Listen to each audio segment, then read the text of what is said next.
আর বলতেছি আমরা কি মানুষ না? আপনারা রাস্তাঘাট, দোকানপাট, কলকারখানা সবাই খালি গাড়ির উপরে বলে, যার যে দাবি আছে সবাই খালি আমাদের গাড়ি আটকা সবার দাবি পূরণ করেন।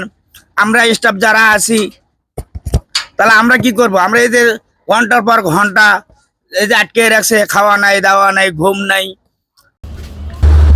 দেখেন একজনের সাক্ষাৎকার নিলাম। এই যে গাড়ি ঘোড়া দেখেন, এমন বাগি গাড়ি ঘোড়া সমস্ত আটকাইয়া রাখছে। বেক্সিমকো গ্রুপ গার্মেন্টস শিল্প প্রতিষ্ঠানের শ্রমিকরা, ওদের বেতন ভাতা কিছুই দেয় নাই। আজকে 11 তারিখ, এই মুহূর্তে এখন পর্যন্ত কোনো টাকা দেয় নাই। বেতনের জন্য ওরা রাস্তা অবরোধ করে রাখছে দু সাইডে। এটা হচ্ছে নবীনগর থেকে বাইফেল হয়ে Chandra route, Chakraborty Beximco group garments শিল্প প্রতিষ্ঠান। এই শ্রমিকের বেতন দূরত্ব দেওয়ার জন্য সরকারকে আবেদন জানানো হলো।